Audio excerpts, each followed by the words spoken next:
আসসালামু আলাইকুম রহমতুল্লাহি ওবারাকাতুহু। বন্ধুরা কেমন আছেন? বাঞ্চিত স্টুডিওর পক্ষ থেকে আমি ডাক্তার মোহাম্মদ কামরুল হাসান আপনাদের সকলকে জানাচ্ছি শুভেচ্ছা।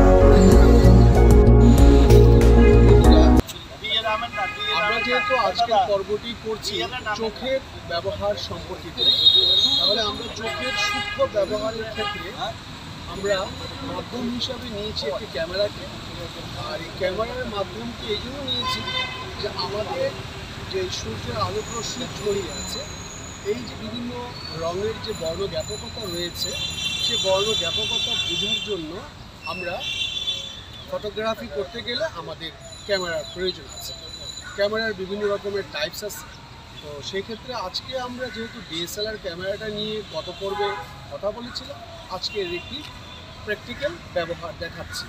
বন্ধুরা, আগে আমরা জানি যে একটি ক্যামেরাকে ব্যবহার করতে গেলে ক্যামেরার ওপেনিং আছে এবং তার এন্ডিং আছে। সো ক্যামেরার একটি সুইচ পার্ট আছে এবং তাই এই ডিএসএলআর ক্যামেরাগুলোর মধ্যে রয়েছে একটা মিটার সিস্টেম। সেখান থেকে বিভিন্ন আলোর তীব্রতা, অর্থাৎ একটি আলোর মধ্যে বেশি আলো আসছে, কম আলো আসছে, তখন আমরা কী করি? আমরা যখন চোখের মধ্যে অধিক আলো আসে তখন আমরা চোখ বন্ধ করার চেষ্টা করি। চোখের পাতা এবং চোখের পিলগুলোকে আমরা ছোটো করি, কেন? যেন হচ্ছে অধিক আলো না প্রবেশ করতে পারে। একইভাবে ক্যামেরার মধ্যেও সেই সিস্টেমটি রয়েছে, এটাকে আমরা এক্সপোজার সিস্টেম বলি। এবং কিছু কিছু ক্ষেত্রে খুব আমরা দ্রুত দেখার চেষ্টা করি, কিছু কিছু ক্ষেত্রে আমরা খুব ম্যাক্রো করে দেখার চেষ্টা করি।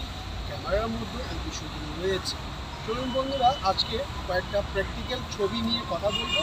তখন আমরা জানবো যে ছবি একটি দেখেই আমরা প্র্যাকটিক্যালি শিখে যাব যে চোখের সাথে ক্যামেরার সাথে যে ব্যবহারটা রয়েছে, সে ব্যবহারটার মধ্যে প্রাকৃতিক যে আলোটা আমরা দেখি সেটা ক্যামেরা কতটুকু ধারণ করতে পারে।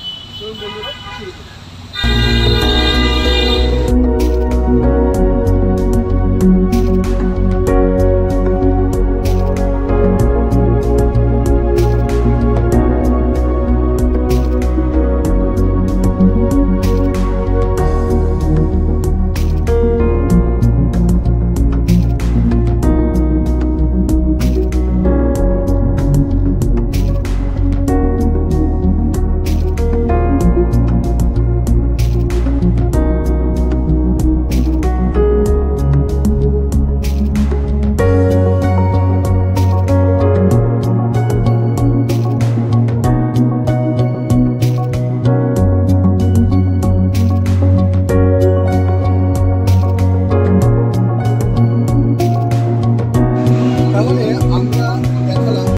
আমরা ন্যাচারাল টোনে কোনো ছবি তুলি, পাতার ছবি, গাছের ছবি, ফুলের ছবি, এসবের ক্ষেত্রে কিছু কালার গ্রেড রয়েছে এবং সেই ক্ষেত্রে এক একটি রঙের এক এক ধরনের সেন্সিটিভিটি রয়েছে। এই সেন্সিটিভিটি বিষয়গুলো আমাদেরকে আগে থেকে কিছুটা জেনে নেওয়া উচিত।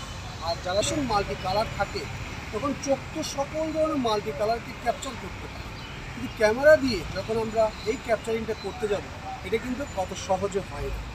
এটার জন্য কিছু প্রশিক্ষণের ব্যাপার থাকে এবং কিছুটা এটাকে নিয়ে প্র্যাকটিক্যাল করার বিষয় আছে। কেননা চোখে দিয়ে আমরা স্বাভাবিক ধরুন আমার হাতে ক্যামেরাটাকে আমি খুলে রেখে দিই, তাহলে এই ক্যামেরা যদি না থাকে আমি যে স্বাভাবিকতাটা যদি দেখছি, যখনই ক্যামেরা হাতে থাকবে কিন্তু এই স্বাভাবিকতার মধ্যে একটা ডগমাইজম চলে আসবে, ভয় চলে আসবে। এই ভয়টাকে আপনার কাটাতে হবে, আর এটা কাটাতে পারলে চোখের ত্রুটিগুলো কেটে যাবে। চোখ স্বাভাবিকভাবে খুব সূক্ষ্ম বিষয়গুলোকে দেখতে চাইবে এবং বিভিন্ন অবজেক্টিভগুলো দেখে তার মধ্যে ইন্দ্রিয় জ্ঞান সৃষ্টি হবে, তার বুদ্ধিভিত্তিক দেখার যে দূরদৃষ্টিতা সেটা তৈরি হবে। সেটা এই জন্য ফটোগ্রাফি বুদ্ধিভিত্তিক কাজের জন্য অত্যন্ত গুরুত্বপূর্ণ একটি মাধ্যম। তো বন্ধুরা, আজকের এই ছিল আলোচনা, কথাবার্তা। তো যাদের আমাদের এই প্রোগ্রামটি ভালো লাগবে তারা আমাদের এই চ্যানেলকে সাবস্ক্রাইব করবেন, লাইক দিবেন এবং অন্যদেরকে দেখার জন্য শেয়ার করে সুযোগ করে দেবেন। সকলের সুস্বাস্থ্য কামনা করে, আরোগ্যমঙ্গল কামনার স্বার্থে সকলের জন্য বাঞ্চিত স্টুডিওর পক্ষ থেকে আমি ডাক্তার মোহাম্মদ কামরুল হাসান আবারও শুভেচ্ছা ও স্বাগতম জানিয়ে বিদায় নিচ্ছি। আসসালামু আলাইকুম ওয়া রাহমাতুল্লাহি ওয়া বারাকাতুহু।